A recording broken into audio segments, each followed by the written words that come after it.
दोस्तों एक बार फिर से स्वागत है आपका प्रजापति न्यूज में। मुसलमानों के बारे में विवादित बयान देकर फंसने वाले पंडित धीरेंद्र शास्त्री के बारे में आप सभी जानते हैं, जिन्हें दुनिया बागेश्वर धाम सरकार कहकर बुलाती है।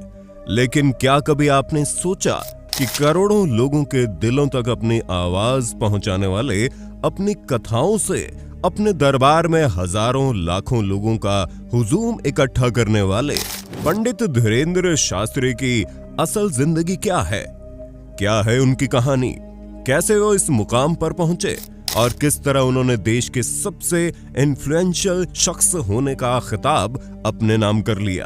तभी तो ये जहां जाते हैं करोड़ों लोगों की भीड़ उनके साथ इकट्ठा हो जाती है। और ये सब कैसे हुआ? क्या है इसके पीछे की कहानी? आज मैं यानी आपका दोस्त विशाल प्रजापति आपको सब कुछ बताने वाला हूँ। बस वीडियो के बिल्कुल अंत तक बने रहिएगा। लेकिन हाँ, वीडियो शुरू करने से पहले एक छोटी सी रिक्वेस्ट है।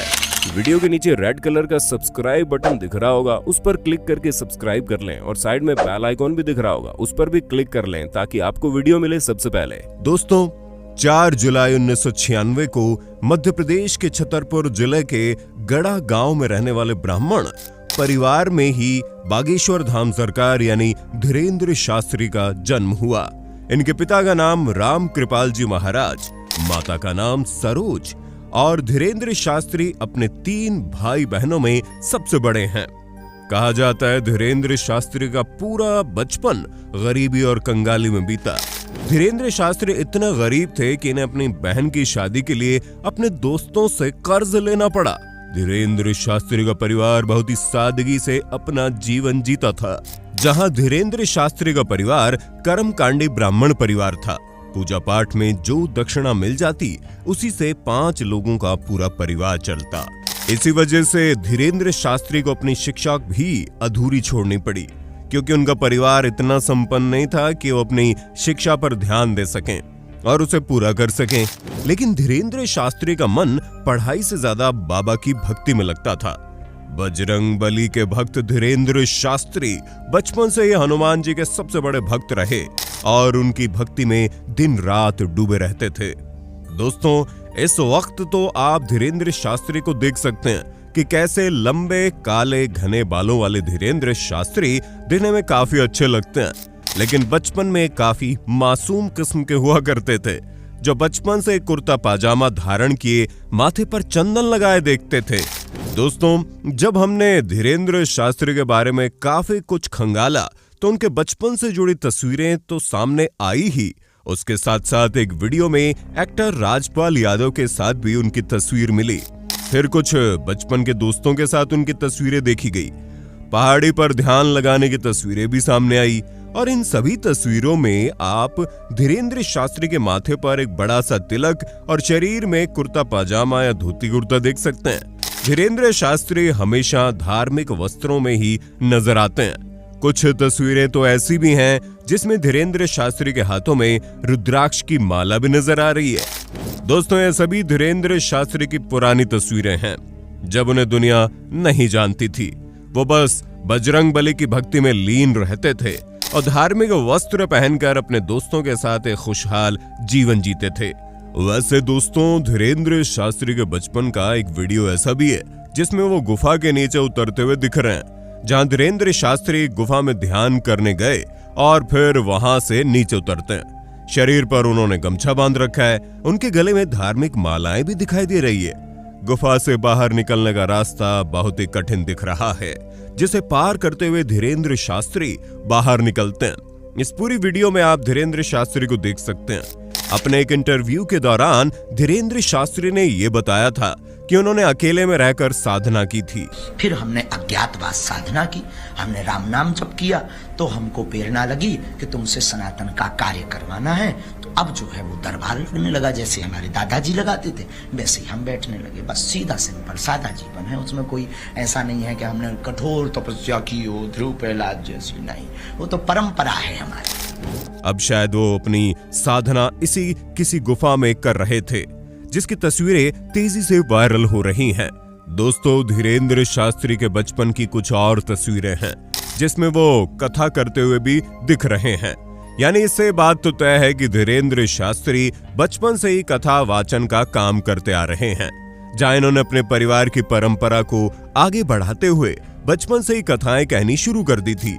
अपने दादाजी के साथ ये पूजा पाठ और कथाओं में जाया करते थे। फिर धीरे धीरे ये खुद भी कथाएं कहने लगे और उसकी कई सारी तस्वीरें आप देख रहे हैं। दोस्तों, छोटी उम्र में लड़के मोबाइल फोन लेकर दिन भर सोशल मीडिया स्क्रॉल करते हैं।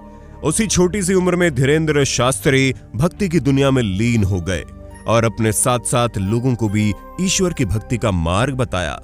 ये सारी तस्वीरें देखेंगे तो आपको एहसास होगा कि धीरेन्द्र शास्त्री रातों रात इस मुकाम पर नहीं पहुंचे हैं।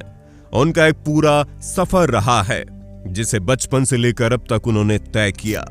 आज आप धीरेन्द्र शास्त्री के बारे में सुन रहे हैं, उनके बारे में जान रहे हैं। आपको लग रहा है अचानक से ये उठकर चले आए, पर दोस्तों ऐसा बिल्कुल भी नहीं है। बचपन से ही बालाजी यानी कि हनुमान जी को अपना गुरु मानकर पूजा पाठ की दुनिया में डूबे रहने वाले धीरेन्द्र शास्त्री सालों से भक्ति का मार्ग अपना चुके हैं। यानी कि धीरेन्द्र शास्त्री जो ये बात कहते हैं कि वो पारंपरिक तौर पर कथाएं कह रहे हैं, वो सालों साल सच होती दिखाई देती आ रही है। तस्वीरों के माध्यम से आप देख सकते हैं कि बहुत छोटी सी उम्र से ही धीरेन्द्र शास्त्री ने कथाएं कहनी शुरू कर दी थी। जहां धीरेन्द्र शास्त्री खुद ये कहते हैं कि 12-13 साल की उम्र में ही हमने एक हर चीज का अभ्यास किया।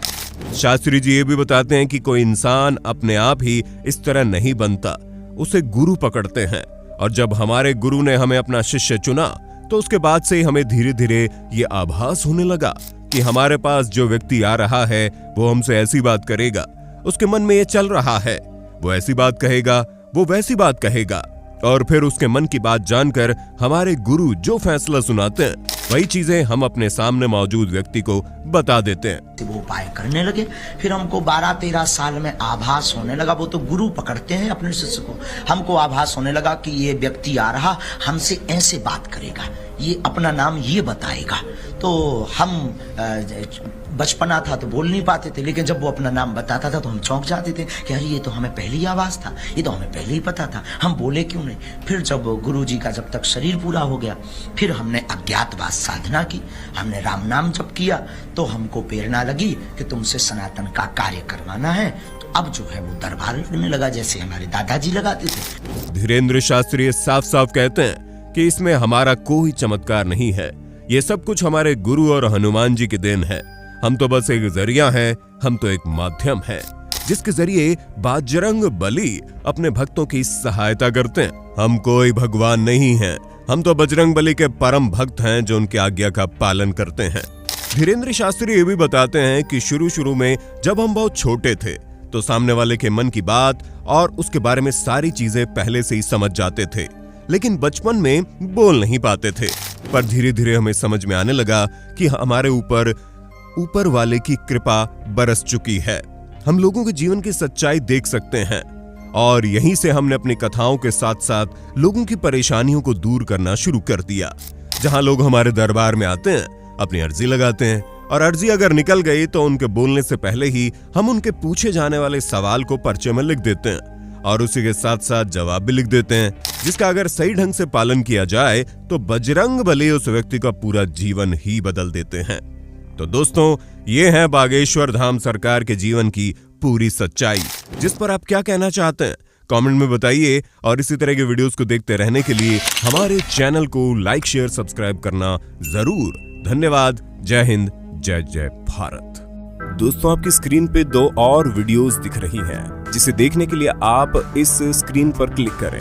दोनों देखिएगा, बहुत अच्छी वीडियो बनी है।